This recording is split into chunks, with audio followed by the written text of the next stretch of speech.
വളരെ സന്തോഷകരമായ വാർത്ത. ഹരിതകർമ്മ സേനാംഗങ്ങൾക്ക് ഇനി ചാക്കും തൂക്കി നടക്കണ്ട. അജൈവ മാലിന്യം ശേഖരിച്ച് സംസ്കരണ കേന്ദ്രങ്ങളിൽ എത്തിക്കുന്നതിനായി വൈദ്യുതി ട്രൈ സൈക്കിളുകൾ തിരുവനന്തപുരം കോർപ്പറേഷൻ ഇപ്പോൾ നിരത്തിലിറക്കിയിരിക്കുന്നു. ഹരിതവാഹിനി സൈക്കിളുകൾ സൂപ്പർ എന്നാണ് ഹരിതകർമ്മ സേനാംഗങ്ങൾ പറയുന്നത്.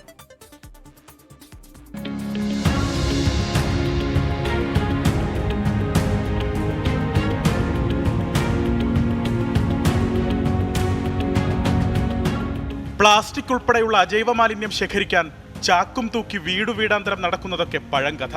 തിരുവനന്തപുരം നഗരസഭയിലെ ഹരിതകർമ്മ സേനാംഗങ്ങൾക്ക് അജൈവ മാലിന്യം ശേഖരിച്ച് സംഭരണ കേന്ദ്രത്തിലെത്തിക്കാൻ ഇനി ഇലക്ട്രിക് ട്രൈ സൈക്കിളുകൾ കൂട്ടുണ്ടാവും. മേയർ ആര്യ രാജേന്ദ്രൻ ഹരിതവാഹിനികൾ ഫ്ളാഗ് ഓഫ് ചെയ്തു.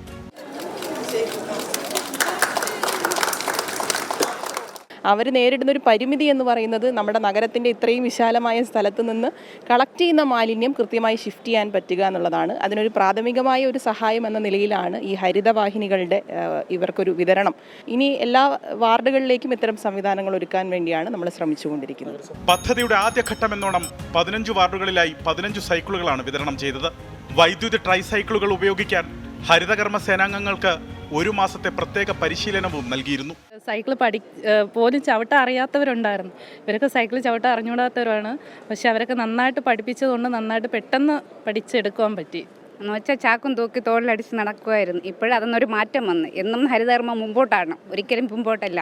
പിന്നെ അന്ന് ധൈര്യം കുറവായിരുന്നു. ഇന്ന് ഹരിതകർമ്മയിൽ വർക്ക് ചെയ്യാൻ വന്നപ്പം ധൈര്യമുണ്ട്. സ്വന്തമായിട്ട് പിന്നെ 10 പൈസ ഞങ്ങൾക്ക് കൊണ്ടാക്കാൻ പറ്റി. സെറ്റായി. Okay. KDISC, social alpha, University of Toronto India Foundation, KILA എന്നീ സ്ഥാപനങ്ങളുടെ സഹകരണത്തോടെയാണ് ഇലക്ട്രിക് ട്രൈ സൈക്കിളുകളുടെ വിതരണം. Innovations in sustainable urban transition എന്ന വിഷയമേഖലയിൽ സംഘടിപ്പിച്ച ഇന്നൊവേഷൻ ചലഞ്ചിലൂടെ കണ്ടെത്തിയ നൂതന ആശയമാണ് ഈ വൈദ്യുതി ട്രൈ സൈക്കിളുകൾ.